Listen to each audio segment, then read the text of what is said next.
سیدنا سہل بن عبداللہ التستری رحمہ اللہ کسی ویران جنگل میں رہتے تھے۔ کچھ عقیدت مند ملاقات کے لیے ان کی بارگاہ میں حاضر ہو کر عرض کرنے لگے کہ حضرت اس ویران جنگل میں آپ کے دن اور آپ کی راتیں کیسے گزرتی ہیں؟ اکیلے ڈر نہیں لگتا؟ فرمایا میں اکیلا نہیں رہتا،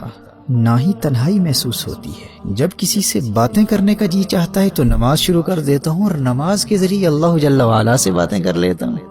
اور جب اپنے رب کی باتیں سننے کا دل کرتا ہے تو قرآن کریم کی تلاوت کے ذریعے اللہ جل وعلا کا کلام سن لیتا ہوں۔ بوریت تو وہ محسوس کرے، تنہائی سے تو وہ ڈرے جو اکیلا ہو۔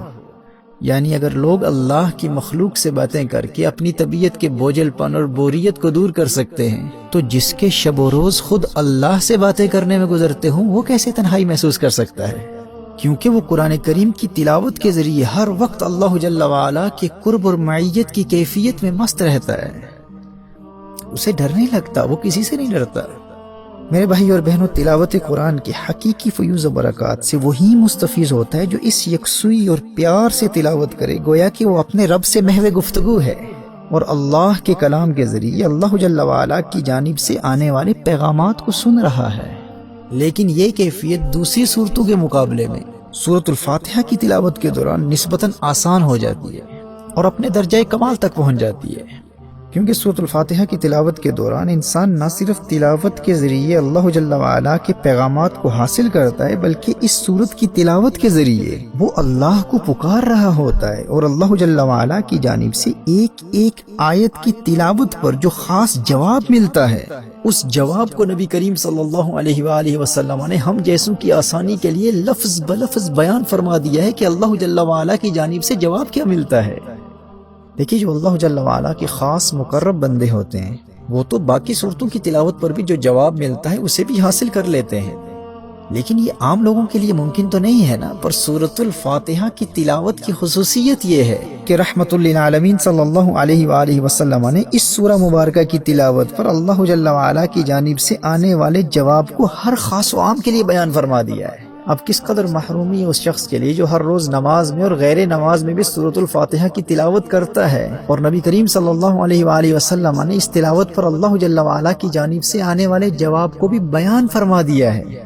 لیکن اس غافل نادان کو آج ان تک یہ موقع ہی نہیں ملا کہ وہ یہ جاننے کی کوشش کرے کہ جب میں سورۃ الفاتحہ کے ذریعے اللہ کی حمد بیان کرتا ہوں اور اللہ کو پکارتا ہوں تو میرے اللہ کی جانب سے کیا جواب آتا ہے۔ تو سماعت فرمائیے، حدیث قدسی ہے، نبی کریم صلی اللہ تعالی علیہ وآلہ وسلم نے ارشاد فرمایا کہ اللہ جل وعلا نے ارشاد فرمایا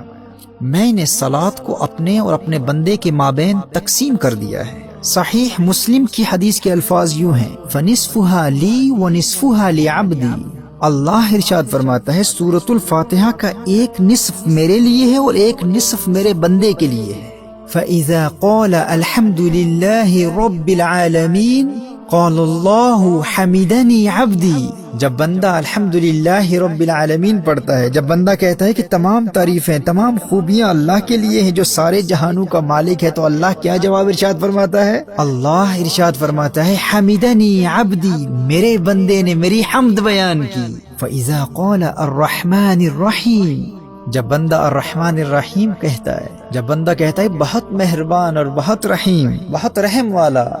تو اللہ کی جانب سے جواب کیا آتا ہے؟ اللہ ارشاد فرماتا ہے اثنا علی عبدی، میرے بندے نے میری ثنا بیان کی۔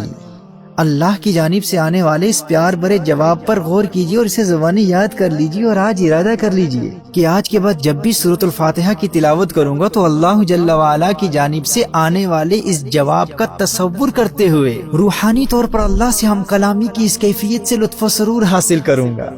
کس قدر پیار سے اللہ ارشاد فرماتا ہے حمیدنی عبدی، دیکھو میرے فرشتوں، میرا بندہ میری حمد بیان کر رہا ہے۔ اثنا علی عبدی، ارے دیکھتے نہیں میرا بندہ میری ثنا بیان کر رہا ہے، گویا کہ اپنے فرشتوں سے فرما رہا ہے دیکھو میرے فرشتوں حمیدنی عبدی۔ اور جب تم کہتے ہو الرحمن الرحیم تو اللہ گویا اپنے فرشتوں سے فرما رہا ہوتا ہے دیکھو میرے فرشتوں اثنا علی عبدی، میرے بندے نے میری ثنا کی ہے۔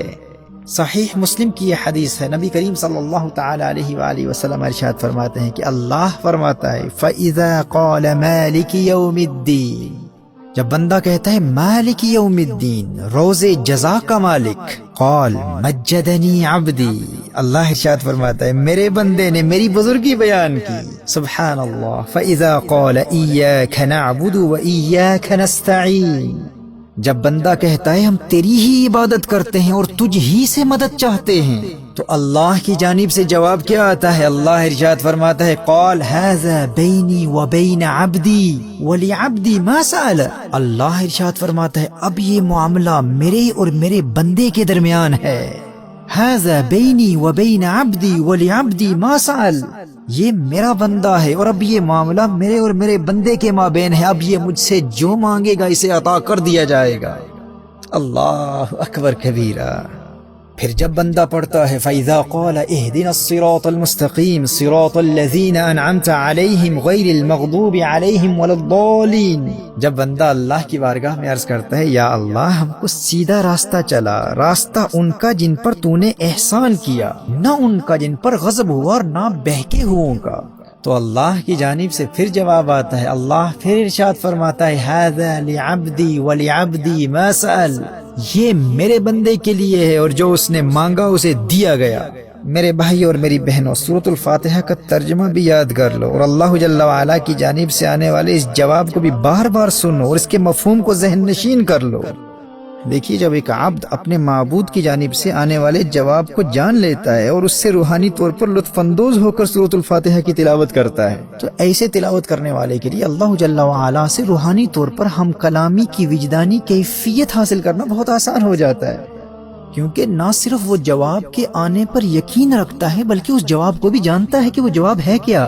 اس لیے میں کہتا ہوں کہ سورۃ الفاتحہ کی روحانی پاور سے فائدہ حاصل کرنا اور خشوع و خضوع حاصل کرنا دوسری صورتوں کی بنسبت بہت آسان ہو جاتا ہے، کیونکہ ہر عام و خاص کو بتا دیا گیا ہے کہ اس جانب سے جواب کیا آ رہا ہے۔